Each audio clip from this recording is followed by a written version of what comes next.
Hi everybody, we're going to be focusing on our lowercase letters today and how you should form them properly. And I'll also give you some tips on how it should make it easier for your child to learn these letters. So we're going to start with the lowercase letter A. Now, when you're starting to teach your child how to write lowercase letters, especially if they're having difficulty, you're going to want to review and teach them the lines. This is our top line. This is our bottom line. And then you can either call this the dotted line or the center line. One way that you can do before you even have a child start writing their letters, you could say, this is the lowercase a. This is what we call a short letter. A short letter is a letter that starts at the dotted line and stops at the bottom line. The lowercase b is what we call a tall letter. This is because it starts at the top line and ends at the bottom line. So before you even put the pencil in the child's hand, it's helpful if they know if the letter is a short letter or a tall letter.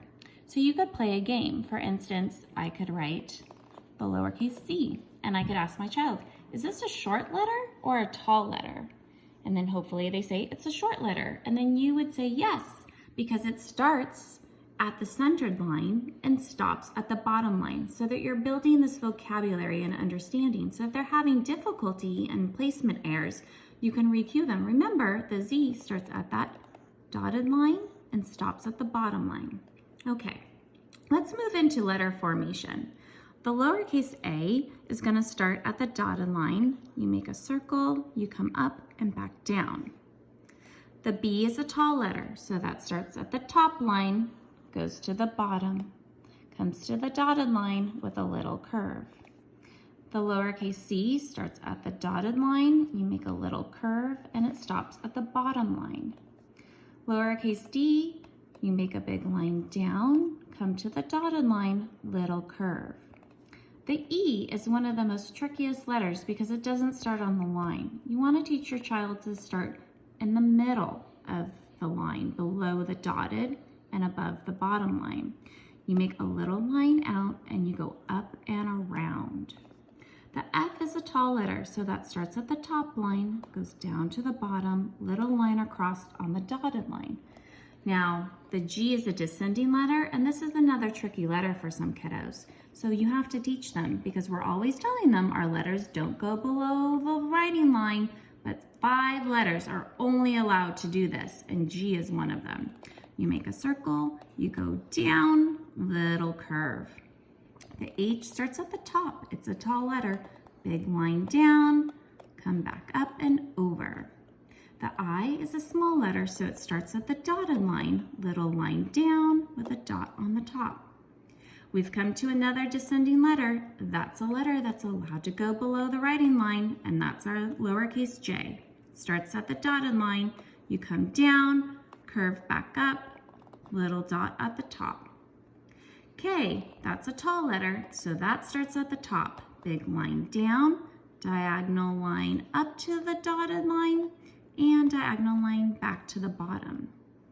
After the K is the L. That's a tall line, that's a tall letter, so that's a big line down. M, that's a small letter, so that's starting at the dotted line. Little line down, up and over.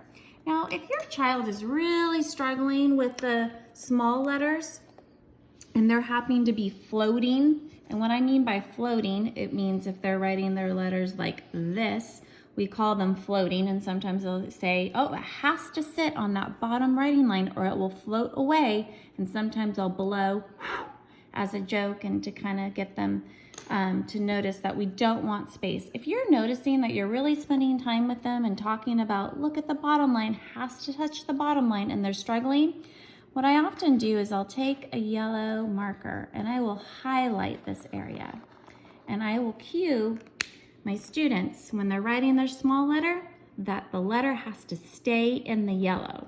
So let's redo the O.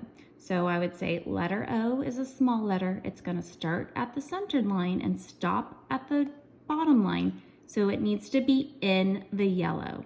This really helps them target where they need to write their letters. For the P, oh, that's another letter that's allowed to go below the writing line. So you start at the dotted line, big line down, come back to the dotted line with a little curve. Q, that's another special letter that gets to go below the writing line. You make your circle, big line down with a kickstand. R, that's a small letter, so guess what? That has to stay in the yellow. It starts at the dotted line, little line down, up and over. S, that's another small letter. So we start at the dotted line, we make a little C, and we turn and go the other way. T, that's our big letter, tall letter. So big line down, little line across. U, that's a small letter. So come down, come back up, and down.